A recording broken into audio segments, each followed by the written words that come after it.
Je cherche un alphabet dont le code est perdu, dont la beauté subsiste encore, dans l'aubier enliéré des saisons, et propose au regard l'arrogance des lieux, héritier d'affolantes découvertes. Sur les trapèzes inattendus cernés de bleu de cobalt, j'invente des hiéroglyphes aux métamorphoses acrobatiques, jalons raffinés venus d'ailleurs.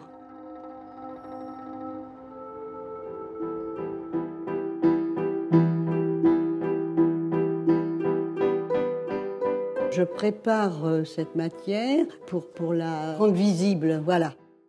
Alors ça, il faut que ce soit moi qui le fasse, parce que même si on l'achète, il y a des gris anthracites qu'on peut acheter chez Williams, etc., mais qui ne sont pas dans l'exacte pensée de ce que je veux ressentir comme gris.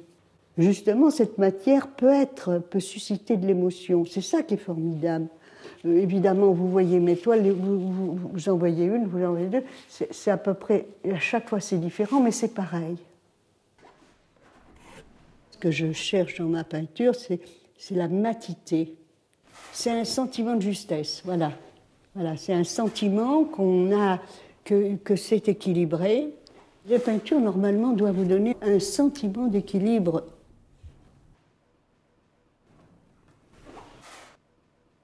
Le contrôle vient au départ, et après, vous ne contrôlez plus, c'est le geste qui vous contrôle. Donc vous suivez quelque chose qui vous appartient presque plus. Au fil vous voyez, des coups de couteau qu'on donne, la matière vibre. Une toile est achevée lorsque je le ressens. J'ai un ressenti intérieur. Bon, c'est une question de vision, d'aperçu. Voilà. C'est un aperçu visuel que vous avez naturellement.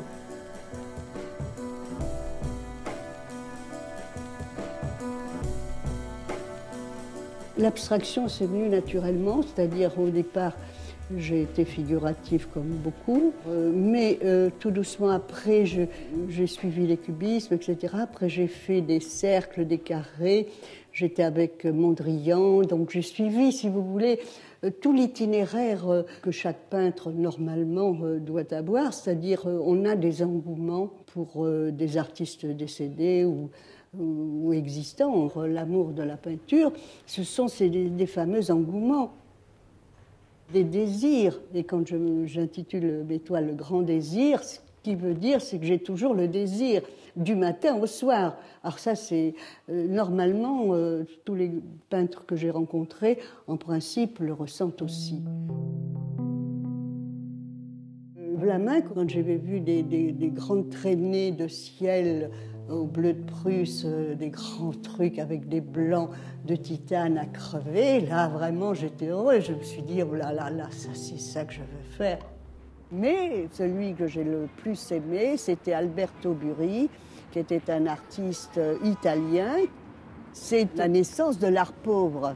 Il a mis au rang de l'art des choses qui étaient mises presque au déchet. Donc on avait une élévation de l'art pauvre à une forme d'aristocratie.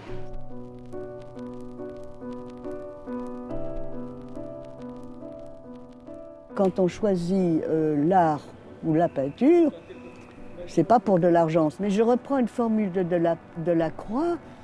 L'argent, c'est serviteur, mais pas maître.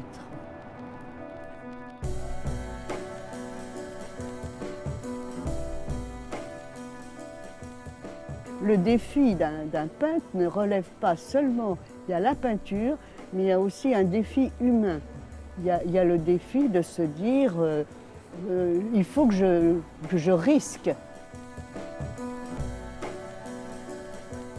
Ce qu'il ne faut pas oublier, c'est qu'un artiste a la notion aiguë du temps, la notion de l'urgence de vie, que nous sommes de passage.